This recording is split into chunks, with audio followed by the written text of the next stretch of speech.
I'm looking in the direction of Cedar Valley now, which was the site of the February 1856 TINTIC War. It was waged by one of the last chiefs of the Timpanogos people, because by early 1856, the Timpanogos nation was 95% wiped out by disease, starvation, or assimilation.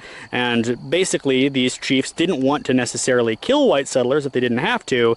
It was just after winter, and they wanted to recuperate some of their losses, and they were starving and dying out in mass numbers. So if you got in their way, they would very likely kill you, and that's what happened on February 22nd with Washington Carson and his friend Moran. They were out and they didn't return home at the end of the day, and there were already tensions with the Indians, so the community kind of ran to Fort Cedar, which was just in the center of their little town, and there was a posse organized. Most of it went north to the settlement, but the rest of them, led by George Carson, which was a brother of Washington Carson, they grouped around what is now Camp Floyd.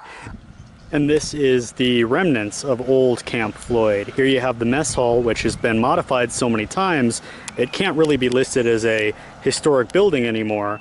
But over here is a much more beautiful part of Camp Floyd, the Stagecoach Inn. Neither of these structures likely would have been visible in the TINTIC War of 1856, but this whole place was a military area. It was used by the American military when they moved in, and it became the largest base in all of America at the time. And they waited for morning while sending out an interpreter, John Clark, to hike about 1.5 miles to Chief TINTIC's camp.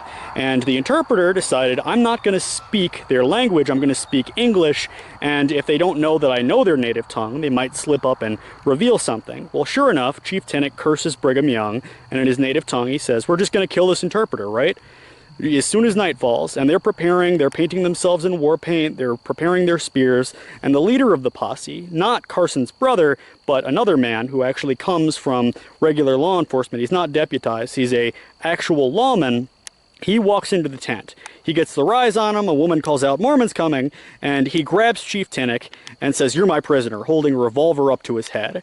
And Chief TINTIC tries to slap the gun out of his hand, but it misfires and hits him through the palm of his hand, and he jumps on his horse and tries to ride out the back. Well, the interpreter, John Clark, he also grabs Chief TINTIC's horse, another one of them, and he also rides off with bullets whizzing past him.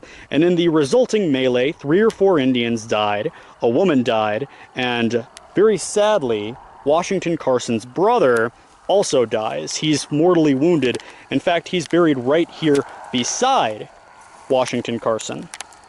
And you can see the old graves here, and I'm so surprised that very little info is available online about the Mormon Wars. And as you can see, this cemetery is, well, fairly old. It's a pioneer cemetery, and there's the grave of Henry Moran. And it was the February 22nd, 1856 death of Moran and his friend Washington Carson, which sparked the TINTIC War, which was one of the last expressions of warrior spirit from the Timpanogos people. According to Wikiforts, this small barn right here in Cedar Valley, Utah, just a couple miles north of Camp Floyd, is where the larger arm of the posse lied in wait until they realized their interpreter wasn't coming back unless they went and rescued him.